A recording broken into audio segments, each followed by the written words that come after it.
ಹೌದು, ದೊಡ್ಡೋರು ಹೇಳಿದ ಮಾತು ನಿಜ. ಹೆಣ್ಣು ಒಲಿದರೆ ನಾರಿ, ಮುನಿದರೆ ಮಾರಿ ಅಂತಾರೆ.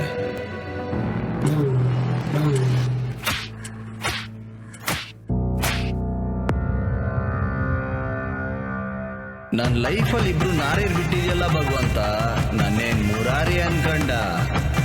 ನನ್ನ ಲೈಫ್ ಪರಾರಿ ಗುರು. ಏನೋ ಇಬ್ರು? ಯಾರಿಬ್ರು? ಎಲ್ಲಲ್ಲಿ ನೀಯೇ ಗೊತ್ತಿರೋದು, ನೀನೇ ಹೆಂಗ ಅನ್ಬಿಟ್ರೆ ನಾನು ಇನ್ ಯಾರಣ್ಣ? ಕಟ್ಟಿರೋದು ಒಂದು ತಾಳಿ, ನನ್ನ ಲೈಫೇ ಕಾಲೇ. ಎಲ್ರು ಯಾಕೆ ಹೊಡಿತೀರ ಹೇಳಿದ್ರೆ ಕೇಳಲ್ವಾ?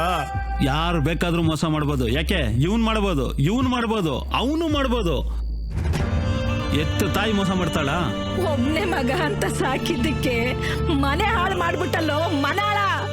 ಇನ್ನು ಏನ್ ಮಾಡ್ಬೇಕು ಅಂತಿದ್ಯೋ? ಎಂದ ಚೇಟ? ಏಯ್, ಚೇಟ ಗೀಟ ಅಂದ್ರೆ ಚಟ್ನಿ ಮಾಡ್ಬಿಡ್ತೀನಿ. ಇನ್ನೊಂದೇಟ್ ಅವಳ ಮೈ ಮೇಲೆ ಬಿದ್ರೆ ಚೆನ್ನಾಗಿರಲ್ಲ. ನೀನ್ ಮಾಡಿದ್ದು ಪ್ರೀತಿ ಅನ್ನಲ್ಲ ಮಗ, ವ್ಯವಚಾರ ಅಂತಾರೆ. ಅರ್ಥ ಮಾಡ್ಕೊಳ್ಳೋ. ಅಣ್ಣ ಏನಾಯ್ತಣ್ಣ? ಲೋಕಿ ಸೂಸೈಡ್ ಮಾಡ್ಕೊಳಕ್ ಹೋಗಿದ್ದಾನಂತ. ಏನ ಸೂಸೈಡಾ? ಇವತ್ತು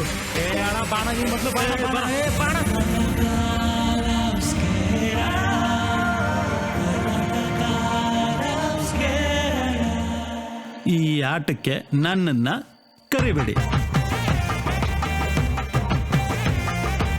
ನೀನ್ ಬಡ ಕಿಲಾಡಿದ್ಯಾ ಬಿಡುವಯ್ಯ. ನಿಮ್ ಕಡೆ ಉಳೋದ ಸುಡೋದ ಮಗ?